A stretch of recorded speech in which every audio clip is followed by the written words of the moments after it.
오늘 함께 말씀 보실 구절은요, 빌립보서 3장 7절에서 9절 말씀인데요, 우리 먼저 한번 다 같이 한 목소리로 빌립보서 3장 7절에서 9절 말씀 같이 한 목소리로 읽겠습니다. 그러니 무엇이든지 내게 유익하던 것을 내가 그리스도를 위하여 다 해로 여길 뿐더러 또한 모든 것을 해로 여김은 내 주 그리스도 예수를 아는 지식이 가장 고상함을 인함이라. 내가 그를 위하여 모든 것을 잃어버리고 배설물로 여김은 그리스도를 얻고 그 안에서 발견되려 함이니 내가 가진 은은 율법에서 난 것이 아니요 오직 그리스도를 믿음으로 말미암은 것이니 곧 믿음으로 하나님께로서 난 의라. 아멘. 아멘. 오늘도 예배를 통하여서 또 예수 그리스도를 더 깊이 발견하시는 한 분 한 분 되시기를 주님의 이름으로 축원합니다. 우리가 계속해서 주 안에서 기뻐하라라는 주제로 빌립보서 보고 있는데요, 오늘은 3장 말씀을 통해서 함께 내 삶의 가장 큰 가치라는 제목으로 말씀을 나누기를 원합니다. 요즘 세상에서 가장 관심 있는 분야가 바로 행복이라는 그런 분야입니다. 혹시 행쇼라는 말 들어보셨습니까? 행쇼? 젊은 사람들이 많이 쓰는 행복하십시오라는 준말인데요, 우리 옆에 분들에게 한번 이렇게 인사해 볼까요? 행쇼. 좀 썰렁하죠? 손으로 행쇼. 예. 행복하십시오. 저희 그리스도인들은 세상에서 사명 갖고 행복하셔야 돼요. 세상에도 행복을 원하는데요, 세상에는 행복이 없다 그래요. 영원한 행복이, 진정한 행복이 없다 그래요. 그럼에도 불구하고 세상은 행복을 찾고 있어요. 그 행복을 누가 보여줘야겠습니까? 우리 그리스도인들, 그 행복을 아는 우리들이 이 땅 가운데 정말 사명을 갖고 행복하게 사셔야 되는데요, 오늘 바울의 그 삶을 통하여서 바울이 누렸던 행복이 무엇인가? 영원한 행복, 하나님께서 우리 가운데 허락하신 행복이 무엇인가? 우리가 함께 나눴으면 좋겠습니다. 작년에 2012년 6월 달에 영국의 신경제학 재단이라는 뉴 이코노믹스 파운데이션이라는 조사기관에서 이런 것을 조사했어요. 전 세계 151개국을 대상으로 평가한 국가별 행복지수, 그런 거 들어보셨을 거예요. 행복지수. 해피 플래닛 인덱스라는 것을 이제 산출해서 발표했는데요, 이 수치는요, 삶의 만족도 그리고 기대 수명, 환경 오염, 그런 지표들을 사용해서 이제 평가한 결과인데요, 여러분들은 어느 나라가 1위라고 생각하세요? 우리가 살고 있는 미국? 아니면 우리의 조국 한국? 어느 나라가 1등일 것 같으세요? 조사 결과에 의하면 코스타리카가 작년에는 국가별 행복지수 1위로 올라갔어요. 8월에 우리 단기 선교팀이 코스타리카로 이제 단기 선교 가는데 큰일 났어요. 이제 준비 많이 하셔야 돼요. 행복지수가 1등인 나라예요. 최소한 그 사람들보다 더 행복한 모습을 보여줘야 그래도 하나님 나라에 뭔가 복음이 전달되지 않겠어요? 행복지수 2위가 어딜까요? 그러면 베트남, 우리 조계진 선교사님이 계시는 베트남. 제가 보니까 우리 선교지들이 참 행복하게 살아요. 우리들은 불쌍하다고 사람들을 보내는데 정작 거기 있는 사람들은 행복지수가 훨씬 더 높아요. 제가 저희 교회 특별히 이제 이번 연도에 이제 단기 선교 가는 나라들을 좀 유심히 봤어요. 온두라스, 우리가 우물 파주러 가는 온두라스 몇일 것 같아요? 13위. 상당히 행복지수가 높아요. 태국, 이번에 청년들 갔다 왔는데 20위. 이번에 또 이제 청소년들 멕시코로 왔는데 멕시코는 22위. 그래도 행복한 나라예요. 행복한 나라. 이번에 권준 목사님 다녀오신 필리핀 한 몇일 것 같아요? 25위. 저희들은 그렇게 보이지 않는데 그 사람들이 느끼는 행복지수는 상당히 높은 것 같아요. 우리 변영수 선교사님 계신 인도는 32위. 그러면 한국은, 우리의 조국 한국은 행복지수가 한 몇 위쯤 될 것 같으세요? 한국. 지금 작년 기록에 의하면 63위라고 해요. 63위. 저희가 경제 지수로 보면은 이제 거의 13위, 15위 그렇게 왔다 갔다 한다 그러는데 행복지수는 150, 51개 나라 중에 63위. 무려 코스타리카 행복지수가 89점이라 그러는데요, 한국의 행복지수는 43.8. 행복지수 차이가 무려 45.2나 차이가 나요. 코스타리카하고 한국하고. 그러면 우리가 살고 있는 미국, 잘 살잖아요. 우리가 자부심을 가지고 정말 아메리칸 드림을 가지고 찾아온 이 나라, 미국은 얼마 몇 위 정도 할 것 같아요? 대충 105위. 105위. 잘못 오신 거예요. 한국으로 가시든지 코스타리카로 이민 잘 생각해 보셔야 돼요. 점수는 37.3. 한국보다도 거의 10점이 떨어져요. 이게 참 저한테는 참 이상하게 이 통계가 어느 정도 객관성을 띠고 정말 통계 자료로는 신빙성 있다라고 그러는 그런 기관에서 조사한 건데요, 이것이 참 저희를 씁쓸하게 해요. 이렇게 풍요롭고 잘 사는 이 나라가 151개 국가 중에서 105번째로 행복지수가 낮은 나라라고 저희는 그렇게 평가하고 있습니다. 그러니까 사람들이 행복을 찾는 것이 당연하죠. 한국 사람들도 행복을 외치고요, 우리 미국에 있는 사람들도 행복을 외치고, 전 세계가 지금 행복하고 싶어서 정말 그렇게 안달을 하는 것이 현실인데요, 모든 사람이 행복을 찾기 원하는 이 시대에 사도 바울은 이렇게 외칩니다. 기뻐하라, 기뻐하라. 그 사도 바울 안에 어떤 비밀이 있는 것인가? 사람들이 행복하기를 원합니다. 행복하세요, 행복하세요 그럴 때 사도 바울은 기뻐하라 당당하게 외치는 사도 바울을 우리는 발견하게 됩니다. 사도 바울은요, 이 시대가 그렇게 찾고 있는 진정한 행복을 소유한 사람이었습니다. 그 행복을 소유했을 뿐 아니라 그 행복이 흘러넘쳐서요, 행복이 흘러넘쳐서 밖으로 표출되는 걸 기쁨이라고 우리가 말하는데요, 기쁨이 흘러넘쳤던 사람입니다. 바울이 말하는 이 흘러넘치는 기쁨에 대해서 아십니까? 바울은 자신의 기쁨을 지난주에 읽었던 지난주에 봤던 2장에서 이렇게 표현하는데요, 빌립보서 2장 17절 18절 말씀 같이 한번 읽어보실까요? 시작. 만일 너의 믿음의 재물과 봉사 위에 내가 나를 관제로 드릴지라도 나는 기뻐하고 너희 무리와 함께 기뻐하리니 이와 같이 너희도 기뻐하고 나와 함께 기뻐하라. 무슨 그런 기쁜 일이 있어서 기뻐하고 기뻐하라, 기뻐하고 기뻐하라 그렇게 외칠까요? 사도 바울이 말하는 거, 나는 기쁘다, 너무 기쁘다. 지금 사도 바울의 상황이 어떤 상황이에요? 지금 말씀의 문맥이 어떤 문맥이에요? 빌립보 성도들의 믿음을 하나님께 올려드리기 위해서 나의 생명을 주어도 내가 죽어도 나는 기쁘다, 기쁘다. 세상에서 기대하는, 세상에서 지금 그려보고 있는 어떤 기쁨과 행복과는 전혀 수준과 차이가 달라요. 세상에서 내가 무엇을 얻음을 통하여서 기쁨을 누리려고 그러고, 내가 잘됨을 통하여서 기쁨을 누리기 원하는데, 세상의 행복 기준은 삶의 만족도, 기대의 수명, 환경 오염, 이런 것들로 행복 지수를 이제 계산하는데요, 바울의 행복은요, 세상이 제시할 수 있는 모든 행복의 기준을 초월합니다. 지금 바울은요, 복음을 전하다가 남들에게 복된 소식 축복하다가 지금 감옥에 잡혔어요. 기대 수명, 지금 내일이면 죽을 수도 있는 상황이에요. 환경, 최악의 환경이에요. 감옥이에요.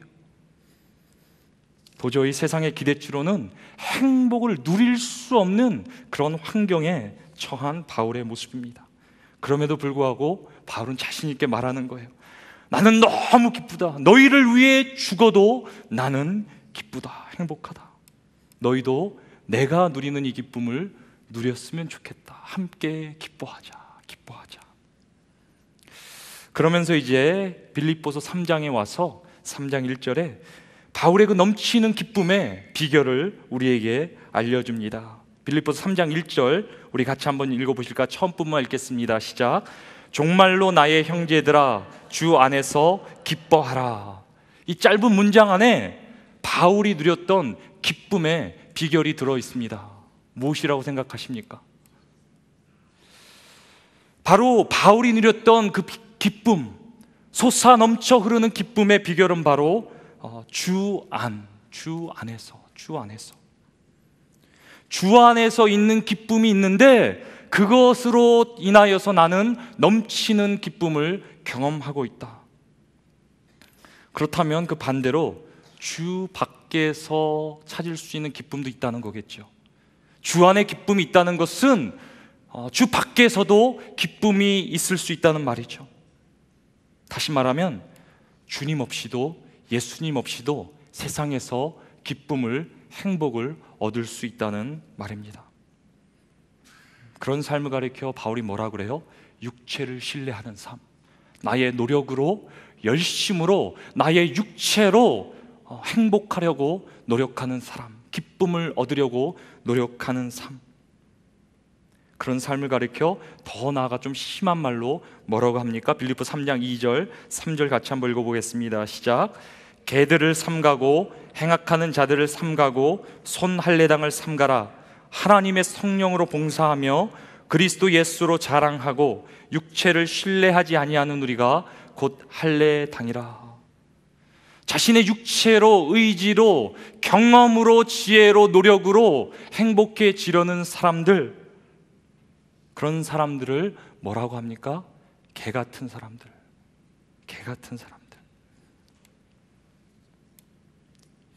너희는 절대로 육체를 신뢰하는 삶, 그런 개 같은 인생을 살지 말라. 바울이 평소에 쓰는 말보다 좀 심한 말이에요. 심한 말, 강한 어조의 말이에요. 하지만 바울은 이 표현을 통해 자신이 평소에 잘 쓰지 않는 강한 어조를 통해 우리에게 호소하고 있는 거예요. 빌립보 성도들에게 절대로 너희의 육체를 의지하지 말라, 신뢰하지 말라. 그것으로 기쁨을 얻으려고, 행복을 찾으려고 하지 말라, 경고하고 있습니다. 왜 바울이 그렇게 심각한 어조로, 강한 말로 그렇게 경고합니까? 바로 바울 자신이 그 인생을 살았었기 때문입니다. 자신이 그렇게 강하게 표시했던 개 같은 인생을 바울 자신이 살았었기 때문이에요. 우리 빌립보서 3장 4절 말씀, 자기의 고백이요, 바울의 고백인데요, 같이 한번 읽어보실까요? 시작. 그러나 나도 육체를 신뢰할 만하니 만일 누구든지 다른 이가 육체를 신뢰할 것이 있는 줄로 생각하면 나는 더욱 그러하리라. 다른 사람보다 자신의 지혜를, 경험을 더 신뢰했던 사람이 바로 사도 바울이었어요. 바울은 자기 자신이 상당히 자랑스러웠던 사람이었어요. 그럴 만도 하죠. 바울은 그 당시 소위 말하는 잘 나가는 사람이었어요. 세상이 요구한 모든 스펙을 갖췄던 사람이었어요. 우리 한번 5절 말씀, 그 바울이 어떤 사람이었는지 같이 한번 볼까요? 시작. 내가 8일 만에 할례를 받고 이스라엘의 족속이요 베냐민의 지파요 히브리인 중에 히브리인이요.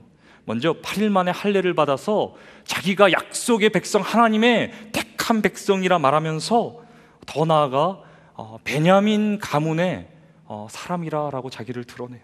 베냐민 가문은요, 이스라엘 초대 왕의 사울의 그런 가문인데요, 이 베냐민 가문은 다윗 왕조의 위기 가운데서도요 충정을 지켰어요. 끝까지 그 다윗 왕조의 충정과 충성을 지켰고요, 바벨론 포로 귀환기에서도 돌아와서 유다 지파와 같이 성전을 재건축하였어요. 더 나아가 바울은 베냐민 가문 중에서도 상당히 상류층 가정에서 태어난 것 같아요.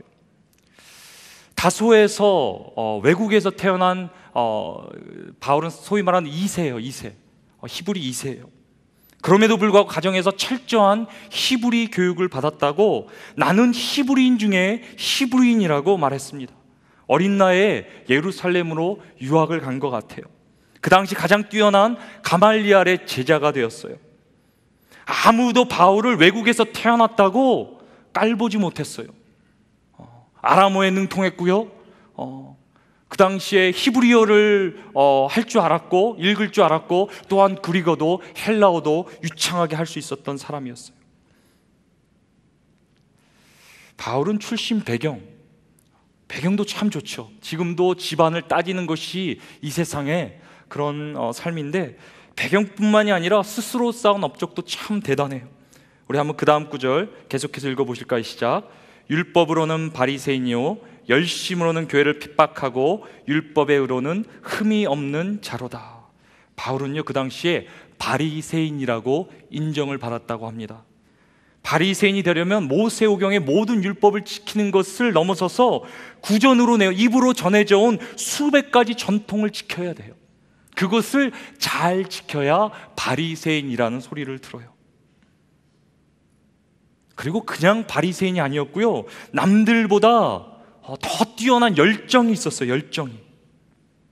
자기가 믿고 있는 사상, 그 유대교 사상에 어긋나는 어떤 사상도 용납하지 못했어요. 그리고 자신의 삶을 자랑했어요. 내 삶은 완벽하다.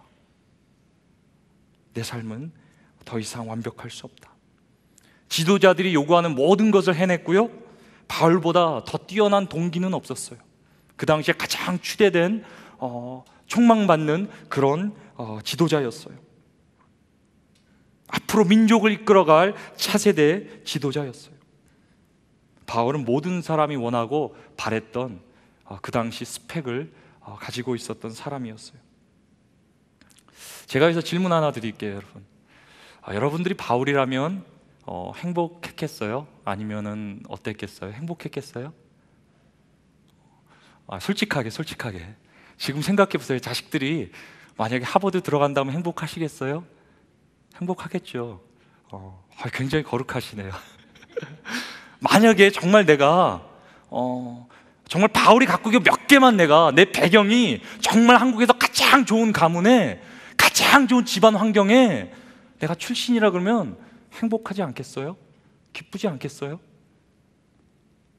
내가 다른 사람보다, 내 동기들보다 가장 뛰어나다라는 평가를 받는다면 행복하지 않겠어요? 저는 행복할 것 같아요. 기쁠 것 같아요. 반에서 줄반장만 해도 기쁜 것이 사람의 심리인데, 그 민족 가운데 가장 뛰어난 사람으로 취대받았던 사람 아니에요? 얼마나 행복했을까? 얼마나 기뻤을까? 저는 바울이 그 당시 상당히 다른 사람보다 행복 지수가 높았을 거라고 저는 생각해요. 바울의 배경만 봐서는. 세상이 주는 행복이 있어요. 우리가 이것을 착각하면 안 돼요. 세상이 주는 기쁨이 있어요. 그것 때문에 우리가 때로는 헷갈리는 거예요. 없는 게 아니에요. 세상에서 잘 되면요, 우리도 행복해지고요, 세상에 재밌는 쇼프로를 보면 기뻐지고요, 우울한 것도 사라지는 듯 하고요, 괜찮은 듯 해져요. 행복한 느낌이 와요. 하지만 바울은요, 그 당시 자기가 그렇게 자랑했던 것, 기뻐하고 행복하다고 느꼈던 것, 그것이 결국 자기에게 다 손해였다고, 마이너스 되었다고 고백합니다. 빌립보서 3장 7절 9절 오늘 본문 말씀인데 같이 한번 읽어보실까요? 시작. 그러나 무엇이든지 내게 유익하던 것을 내가 그리스도를 위하여 다 해로 여길 뿐더러 또한 모든 것을 해로 여김은 내 주 그리스도 예수를 아는 지식이 가장 고상함을 인함이라. 내가 그를 위하여 모든 것을 잃어버리고 배설물로 여김은 그리스도를 얻고 그 안에서 발견되려 함이니 내가 가진 은은 율법에서 난 것이 아니요 오직 그리스도를 믿음으로 말미암은 것이니 곧 믿음으로 하나님께로서 난 의라. 바울이 지금 말하는 거예요. 그때까지 내가 행복을 주었다라고 생각했던, 기쁨을 주었다라고 생각했던 그런 모든 것이 자기에게는 돌아보니 엄청난 손해를 끼치는 것이었다고. 손해 정도가 아니라 배설물보다 구역질 난다고, 역겹다고 지금 바울은 말하고 있습니다. 지금 무슨 말하는 거예요? 세상 사람이 다 바라는 건데 이것만 있으면, 우리도 이민생활 가운데 비즈니스만 잘 되면, 자녀만 성공하면 행복할 것이라고 우리도 그렇게 붙들고 살아가는 것을 바울은 역겹다고, 구역질 난다고 말하고 있습니다. 왜? 바울은 자기가 자랑했던 그것들 때문에 인생의 가장 중요한 가치를 놓쳤기 때문입니다. 세상에서 모든 것을 누리고 소유한 듯 했는데, 가장 행복한 사람이라고 자부했는데 가장 중요한 것을 놓쳤어요. 자기가 정말 원했던 것, 자신이 정말 사모했던 것, 그것을 놓쳤어요. 영원한 생명 되신 예수님을 놓쳤습니다. 자신 바울도요, 그리스도를 얼마나 갈망했는지 몰라요. 얼마나 기다렸는지 몰라요. 자신의 구원을 바라며, 민족의 구원을 바라며 바울도 기다렸어요. 갈망했어요. 연구했어요. 성경을 읽고 연구하고.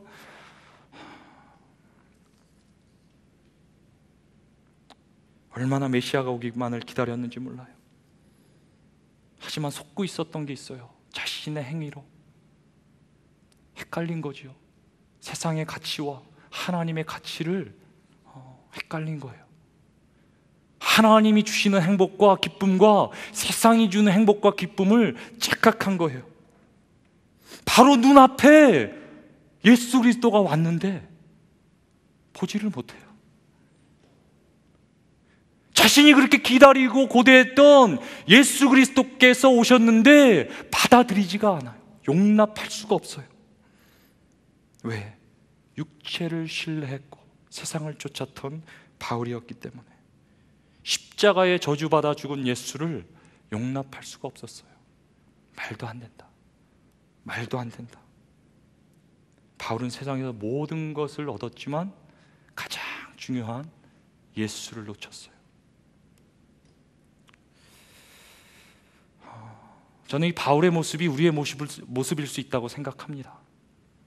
우리가 믿음 생활 하지만요, 저도 목사지만요, 내가 하는 모든 것이 어떤 세상의 어떤 행복과 기쁨을 쫓아 사는 삶일 수도 있다고 생각합니다. 바울이 그랬거든요. 하나님 잘 믿었다고 생각했거든요. 하나님의 말씀을 깨달았다고, 다른 사람보다 가장 많이 이해하고 알았다고 생각했던 사람이었기 때문입니다.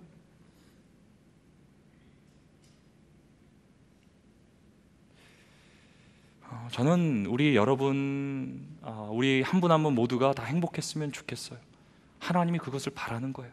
우리가 이 땅에서 정말 진정한 행복을 보여주는 사람으로 이 땅에 살아가기를 바라시는데요. 그러나 우리가 기억해야 될 사실이 하나 있는데요, 이 세상에서 주는 행복, 기쁨, 그것이 우리의 신앙의 생활, 예수 그리스도를 만나는 삶에 큰 지장을, 혼란을 줄 수도 있다는 거예요. 바울이 무슨 나쁜 마음을 품었겠습니까? 열심히 했어요. 성경 공부 다 따라다니고 남들이 하라는 거 다 하고 교회 생활 다 하고 신앙생활 다 했는데 정작 자기의 육신을 신뢰한 거예요. 예수가 보이지 않아요. 자기의 삶이 세상으로, 자신의 육체의 자랑으로 예수는 가려버리고 맙니다.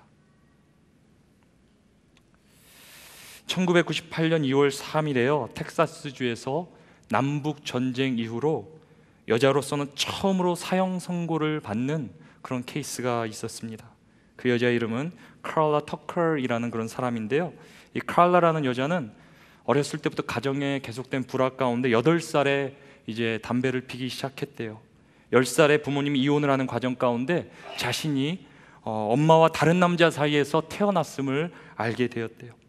12살에는 이미 마약과 섹스에 빠졌고 14살에는 학교를 포기하고 엄마랑 같이 락밴드를 쫓아다니면서 매춘의 삶을 살게 되었대요. 그러는 와중 1983년 마약에 취한 상태로요, 카를라는 사람 2명을 죽이게 돼요. 손도끼로요 사람을 찍어서 죽이게 돼요. 근데 그것이 왜 사람들이 그렇게 큰 충격을 주었냐면요, 그 죽이는 상황 가운데 나중에 고백했는데 짜릿짜릿한 만족과 행복과 기쁨을 누렸다고 그렇게 입으로 그렇게 고백을 한 거예요. 나중에 카를라는요 하나님께서 만나주시고 회심을 하고 감옥에서 하나님을 만나게 됩니다. 그러나 나중에 결국 사형에 처하게 되죠. 그러나 카를라일 케이스는 가장 무시무시한 죄, 사람을 손도끼로 찍어 죽이면서도 행복을 느낄 수 있는 사람의 잔인함, 죄악성, 타락성을 잘 보여주고 있는 케이스입니다. 이것이 비단 카를라일 케이스이겠습니까? 이것이 우리의 모습 아닐까요, 때로요? 우리에게 잘 아는 이런 속담이 있죠. 사촌이 땅을 사면 배가 아프다. 남이 잘 됐으면 어떻게 하겠어요? 박수 쳐주고 축하해주고 그러는 것이 하나님의 마음이겠죠. 그러나 배가 아픈 거예요. 배가 아픈 거예요. 사람들은요, 남의 행복을 보면서 불행해지고요, 남의 불행을 보면서 행복해져요. 더 나아가 자신은 지금 너무나 행복한 존재인데 불행하다라고 느끼고, 너무나 불행한데도 행복하다라고 착각할 수 있어요. 사람의 감각은 죄 가운데 망가졌어요. 잘 펑션을 안 해요. 기능을 발휘하지 못해요. 바울은 뼈저리게 깨달았어요. 자신의 육체는 자신은 철저하게 신뢰할 수 없는 존재임을 바울은 알았어요. 바울이 얼마나 슬펐겠어요. 내가 그렇게 고대하고 기다리던, 성경에서 맨날 메시아 메시아 메시아 하면서 메시아를 기다린다 그랬는데 결국 메시아의 눈앞에 왔을 때 핍박하고 저주했던 것이 바울의 삶 아니었어요. 나중에 이걸 돌아보면서 얼마나 내가 이제까지 쌓았던 학업, 내가 이제까지 쌓았던 그 모든 자랑스러웠던 것들이 정말 배설물같이 여겼을 거예요. 차라리 그런 게 없었더라면 겸손하게 예수님을 만날 수 있지 않았을까? 나의 교만함 때문에, 나의 그 위치 때문에, 세상을 쫓아 살은 그것 때문에 예수를 놓치고 자신의 의에 도취돼서 살았던 그런 바울의 삶이었습니다. 그래서 뼈저린 그 과거 가운데 빌립보 성도들에게 말하는 거예요. 나의 형제들아, 나의 형제들아, 제발 주 안에서 기뻐하라. 주 안에서 기뻐하라. 왜? 바울은 주 밖에서 기뻐했기 때문에, 주 밖에서 행복도 누려봤는데 나중에 결국 그 세상의 행복과 기쁨 때문에 주를 놓쳤기 때문에.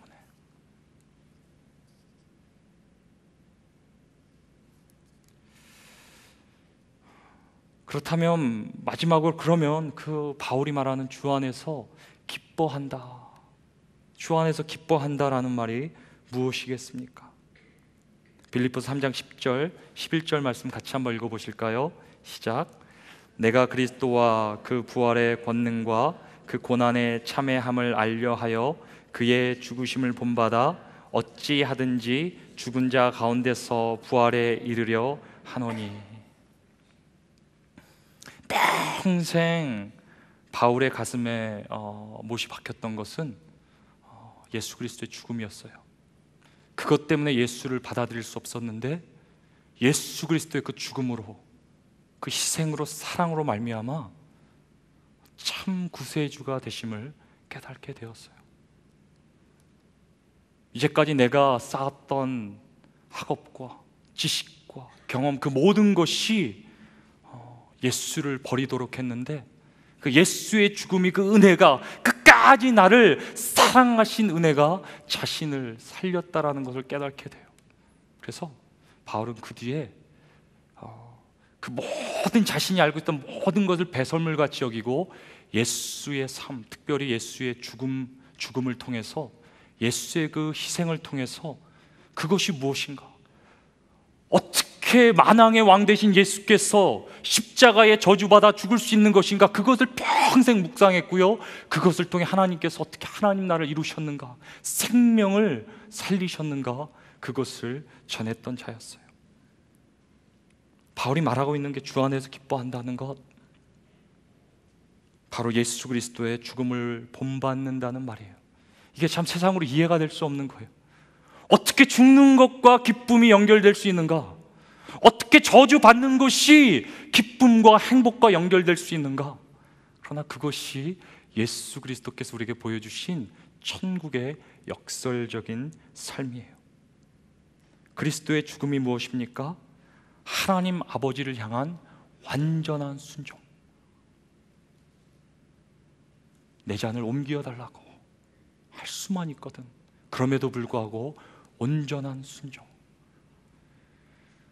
우리의 감각은 망가져서요, 어떤 게 기쁨인지 행복인지 모르는데 주님께서 우리 가운데 참된 행복과 기쁨을 누리게 하는 방법 첫 번째, 나의 육체를 쳐서 하나님께 순종하는 삶. 순종하는 삶. 그것이 진정한 행복이라는 거예요.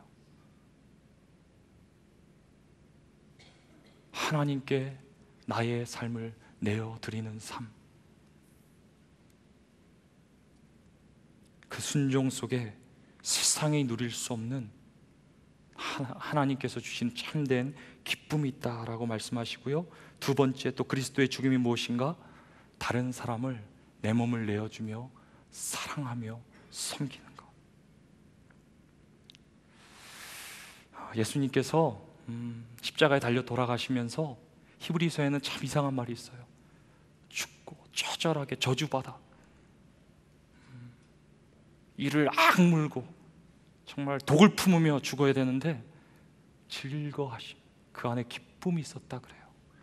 하나님께서 그 뒤에 생명을 살리실 기쁨이 있었다 그래요. 우리가 우리 자신을 희생하고 남들을 섬길 때 세상에서 줄 수 없는 기쁨이 있노라고, 세상이 알 수도 없고 찾을 수도 없는 하나님의 기쁨이 있노라고 예수 그리스도를 통해 너희는 본받으라, 너희는 본받으라. 바울은요, 예수 그리스도를 만난 이후에 평생을 예수 그리스도 뒷공무니만 찾아 따라다녔어요.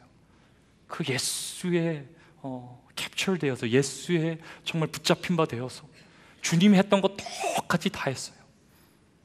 예수님을 만나자마자 성들을 찾아다니며 전도하며, 가난한 자들, 그 당시에 개같이 취급당했던 이방인들을 만나면서 주님이 한 것처럼 똑같이 섬기며, 정말 자기가 옛날에 그렇게 무시하고 욕했던 무할례자들과 같이 밥을 먹으며 상을 같이 하며 자신의 자존심과 모든 것을 꺾으며 주님이 달려가신 길을 달려갔어요. 자기도 뭐 처음에 알았겠어요? 그저 예수 그리스도의 삶, 그 십자가를 따라가는 동안 그 안에 기쁨이 일어나는 거예요. 예수 그리스도를 쫓아가는 삶 가운데, 하나님께 순종하는 삶 가운데 이제까지 누리지 못했던, 세상이 주지 못하는 기쁨이 그 영혼 가운데 솟아나는 거예요. 그것이 우리가 아까 처음에 읽었던 빌립보서 2장 17절 18절 말씀 아니에요? 우리 다시 한번 읽어보실까요? 바울의 마음을 다시 한번 읽어보실까요? 시작.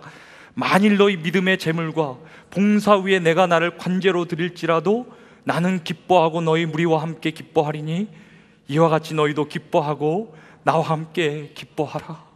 자신의 전부를 내어주면서 너희가 잘 되는 것이, 너희가 축복을 받는 것이 나의 기쁨이다. 나는 죽어도 괜찮다. 누구의 모습이에요? 예수님의 모습이었어요. 예수님의 십자가의 그 기쁨을 이기지 못하시고 우리를 위해서 기꺼이 자신의 삶을 내어주신 예수 그리스도의 모습이 어디에 있어요? 바울의 삶 가운데, 바울의 모습 가운데.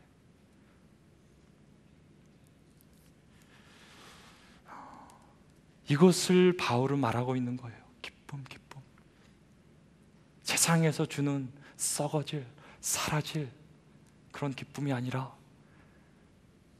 하나님께서 주시는 영원한 기쁨. 하나님을 사랑하고 서로를 사랑할 때 우리 가운데 열리는 하나님 나라, 그 안에 솟아나는 기쁨. 바울은 이 기쁨에 함께 동참하자고, 세상에서 기쁨 찾았던 것, 행복 찾았던 것 다 내려놓고 배설물로 여기고, 혹시 그것 때문에 내가 진정한 사랑을, 기쁨을 발견하지 못할 수 있기 때문에 다른 것들, 내려놓고 모든 것을 예수 그리스도의 삶으로, 그 희생으로 재조명해보자라는 거예요. 왜? 자신이 직접 예수 그리스도를 따라 살면서 경험했기 때문에. 바울은 알았잖아요. 세상의 자신의 자랑, 그 기쁨, 행복.